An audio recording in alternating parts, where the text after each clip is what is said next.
Hello, this is C.H.E.K. Welcome back to my video blog. Today I thought I'd talk to you about a very important topic, one that often winds people up due to various perspectives on this. But what I'll share, as always, is my own experience. And I spend most of my days coaching people through all sorts of health and performance challenges, life challenges, diseases, relationship challenges, the work of a holistic health practitioner. So my sharing is based on a lot of experience, and it is only my own personal opinion. So if you disagree, that's beautiful. That's what makes us all unique. So today our topic is I before we always. So what does that really mean when I say that? Well, that's a theme that I share throughout PPS Success Mastery lessons, particularly in Lesson 1, How to Find and Live Your Legacy, and Lesson 2, Self-Management, where I show you how the mind is programmed, what brainwashing means, and how to use that science to clean all the negative programs out of your head so you can easily create your dreams. I also teach this concept in Lesson 9, Don't Get Your Feathers Wet, where I teach you how to effectively utilize other people's criticisms positively and not turn them into a negative force that detracts from the quality of your own life. So with that in mind, I'll just share a few key basic concepts today that are something worth meditating on, and hopefully you'll find some nutrition in them. One, it's important to remember that your I, you, is 50% of any we relationship you have. So if you've got a boyfriend, a girlfriend, or a spouse, for example, you are 50% of that relationship. When I am having interactions with my wife, what happens in the relationship at any given time is a product of the two people. So if she's upset about something, I can either allow her to upset me and then blame it on her, or I can say, right now I'm responsible for the feelings that I'm having, and I can take responsibility for accepting the fact that she must have an unmet need, and if I focus on what the unmet need is and seek to help find common ground there as opposed to focusing on the judgment, I'm then taking responsibility for my 50% in the relationship.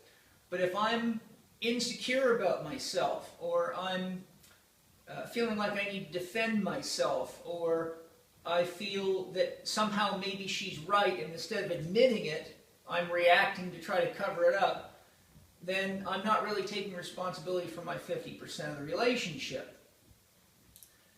If my wife wants to have a meeting with me, and I go out of a sense of duty or obligation, but I don't really want to be there, many would think that they should go to the meeting out of a sense of duty or obligation, but if you go there and you're really not there, the paradox of it is people will expect you to carry out the responsibilities and act in accordance with the presence that you gave. You were there, and then what happens is people aren't really there, so they don't fulfill their obligations.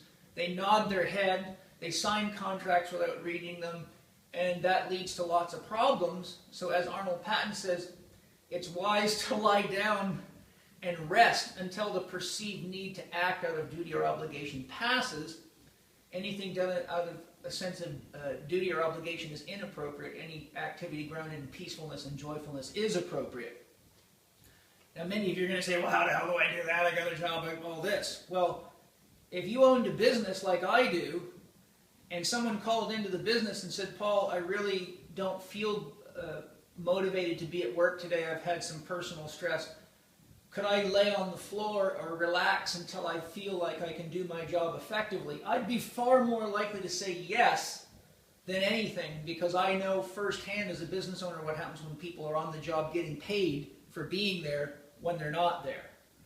So our culture is sort of deeply, shall we say, locked into this religious idea of duty, obligation, dharma, but it becomes extremely inauthentic when you actually have not taken the time to feed yourself, exercise yourself, read something for yourself, do something for yourself.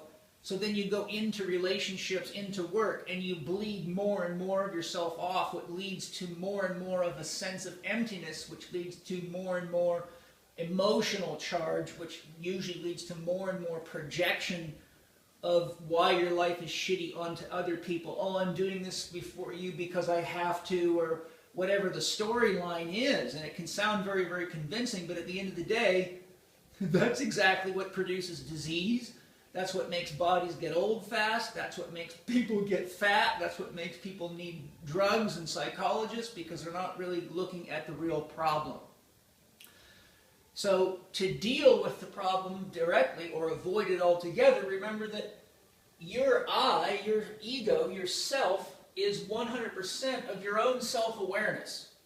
And it is 100% your self-responsibility. So in order to prescribe to, subscribe to, or utilize the technology that I'm sharing with you, I before we always, again, I refer to my very simple model, which I elaborate on in quite detail in my 1, 2, 3, 4 for overcoming addiction, obesity, and disease audio series with workbook, so that any of you can work through these kinds of challenges and explore what's causing your pain inside and see what you can take responsibility for and make changes usually easily on your own. So one, what is it that you love enough to really care for yourself for, to really participate in your own life and nourishing yourself and respecting, loving, and honoring yourself enough that you don't expect others to do it for you, which is the source of a lot of problems. What do you love enough to learn, live, love, and grow for?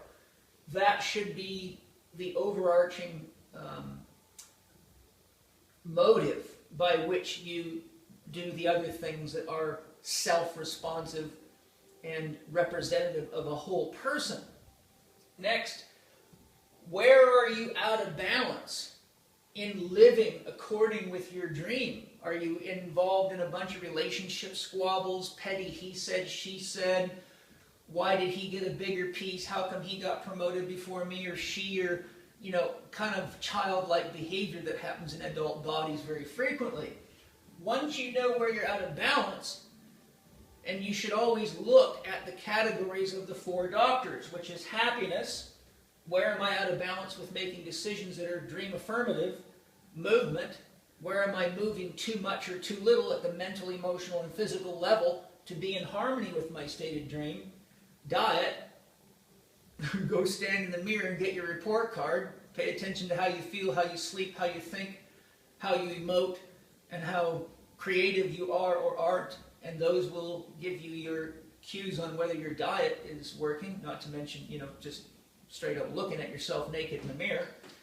And then quiet, which is the biggest deficit in our culture, is holding still and stop running the black box all the time. So where are you out of balance with regard to quiet, diet, movement, and creating your own happiness and taking responsibility for it? Remember, to live life in ideal terms, you must first conceive of it that way. Most people have not conceived of their own life in ideal terms. Therefore, they are subject to the whims and influences of others who really may or may not have any more creative ability, power, or potential than they do, except they have relinquished control of their own and have become habitually in the pattern of following the flow and the line of unhappy, sick people. And naturally, you know, you can only hang out in a barrel of moldy apples so long before you're moldy too. What choices do I need to make to be 100% present in my relationships of which I'm 50% responsible?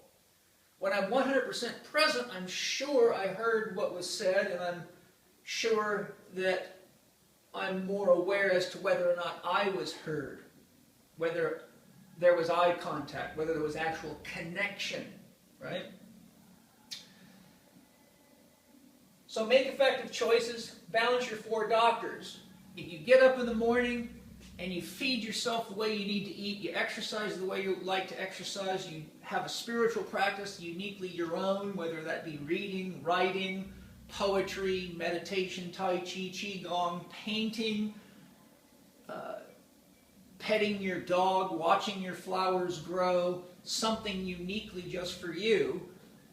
When you create an environment that is in harmony with your overarching dream, goal, motive, or purpose, then when you come into relationship with others, you don't feel needy consciously or unconsciously. You don't need their approval to feel loved. You've already loved yourself.